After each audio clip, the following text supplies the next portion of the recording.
y vamos a conversar sobre pues, varios temas, el proceso electivo que viene, el tema del transporte público, Aldrin, que sigue también Dando de qué siendo, hablar. pues sigue siendo un vacío, porque Jacinto salió con mucha bravura y de pronto se guardó de nuevo. Ya Te- no ha vuelto a salir, salvo por ahí un comunicado que hubo de que se quemó un IETRAM y listo, no hay más. Efectivamente, José Luis, un gusto saludarte y saludar Bienvenido, buena contigo tarde. a la gente que amablemente nos escucha y nos ve. Y bueno, evidentemente, como tú señalas, yo creo que va a haber mucha agua sobre ese puente que va a seguir pues generando esta serie de opiniones con respecto a la política pública de transporte que se tiene que aplicar no tan solo para la ciudad de Mérida, sino para todo el estado de Yucatán. Yo creo y quiero dar el beneficio de esta duda de que el director del ATI, después de esta reunión que tuvo hace algunos días con los propios concesionarios del transporte público, está en este proceso de análisis de la siguiente jugada en este ajedrez de la comunicación, pero también este ajedrez de la movilidad en el estado de Yucatán. ¿Y por qué te digo esto? Porque no es una cosa menor. Yo creo que tomar decisiones y tomar las decisiones de tajo que se necesitan, porque hoy pues han estado sujetos a este escrutinio público las terminales del CETRAM, lo que está pasando en el vaivén, pero también lo que está pasando en el sistema de transporte eléctrico, y bueno, todo esto está sobre la mesa, y esto yo creo que necesita cierto grado de análisis profundo con los propios concesionarios, pero también teniendo en cuenta aquello que lo que opinan los propios usuarios del transporte público. Se ha dado al menos a conocer que no va a haber un aumento en las tarifas. Entonces estamos hablando de que este es un primer límite objetivo que tenemos en toda la construcción de la política de movilidad. Y por otro lado, pues tenemos en cuenta también de que estas acciones pues van a sentir o van a ser resentidas por estas personas que en el propio discurso se señaló que habían sido los recipiendarios de los beneficios de este tipo de políticas que se hicieron en el gobierno anterior. Entonces, creo que todo esto está sobre la mesa, el tema está candente, no es una situación fácil, yo creo que va a ser sumamente complejo el reordenamiento con este sentido pues de agilidad, pero también de dinamismo que tiene que tener el propio sistema de transporte. La realidad hoy, José Luis, es que vemos algunos paraderos que no han sido acondicionados de la forma que deben de ser acondicionados, que han sido víctima de actos vandálicos o por otro lado de los propios accidentes de tránsito que suceden. No se han liberado muchas veces los fondos, acusan a algunos de los propios operadores del transporte público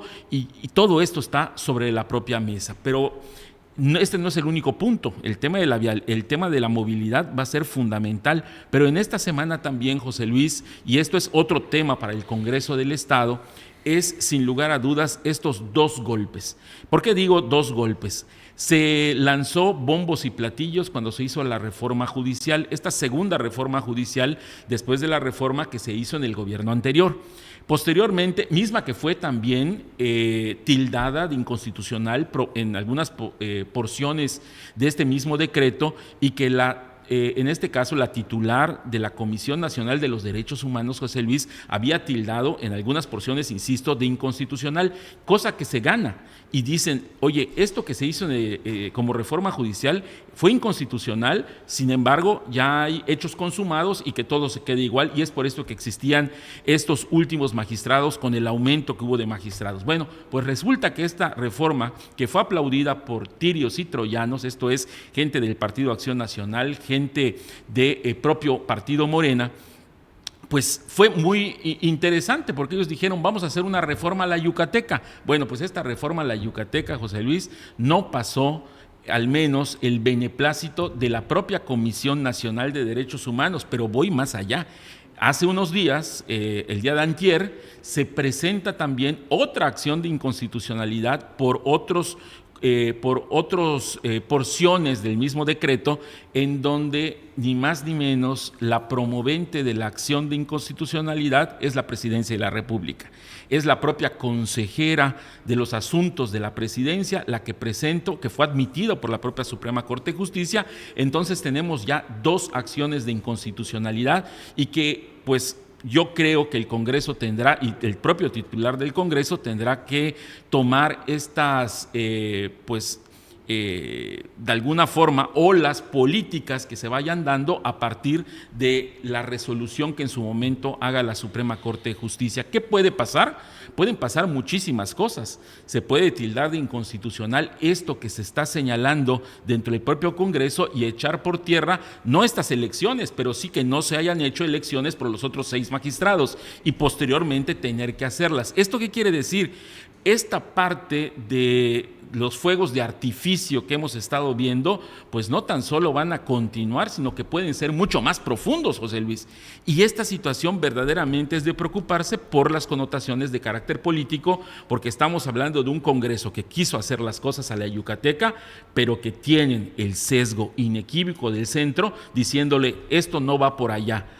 Vamos a hacer las acciones de inconstitucionalidad y vamos a ver qué dice la propia Suprema Corte de Justicia. Lo van a atender, porque además había otro fenómeno. Los que ganen van a estar en función doble con los que todavía se van a quedar, porque entiendo que habrá magistrados que terminen hasta el 2027. Es correcto. En ese lapso vamos a tener a 2 ejerciendo la misma función. De hecho son 3 que van a estar ejerciendo esa función, y una vez terminados los encargos, que será para el próximo mes de febrero, aquellos que hayan ganado estarán como en la banca de alguna manera, y que van a entrar ahora sí en funciones en activo vamos a pagar a los 2 a partir de ese momento. Bueno, eso no se ha comentado de la manera como se tendría que hacer, porque no estuvieran haciendo el trabajo, pero cabe la posibilidad. La realidad hoy es que estos 6 magistrados que quedaron como una herencia del gobierno anterior, pues evidentemente también pueden estar en la posibilidad de que puedan salir y hacer algún tipo de elección extraordinaria, dependiendo lo que los propios ministros de la Suprema Corte de Justicia vayan a resolver. Pero yo creo que lo jurídico es precisamente, o la carnita jurídica es precisamente ese. No tan solo la Comisión Nacional de Derechos Humanos presenta su acción de inconstitucionalidad, ojo, la local de Derechos Humanos, esto es la Comisión del Estado de Yucatán, tache para ellos, porque ellos también tenían la posibilidad de presentar la acción de inconstitucionalidad, o no la estudiaron o la dejaron pasar y simplemente no hicieron un análisis jurídico sobre el tema, y entonces tampoco se inconformaron, se conformó la nacional. Y por otro lado, la propia Presidencia de la República toma cartas en el asunto para enmendarle la plana al Congreso del Estado. Toma conocimiento de esto, porque no olvidemos que en un gobierno morenista, que la propia presidenta del mismo denominación y partido político, pues le está enmendando la plana al Congreso del Estado. Evidentemente no fue una buena semana para don Wilmer. En ese sentido, el presidente, el coordinador de los congresistas, de los diputados locales en el estado de Yucatán. Aldrin Briceño, muchas gracias. Al contrario, José Luis, estaremos atentos en su momento de cuál va a ser la segunda parte de estas acciones de inconstitucionalidad.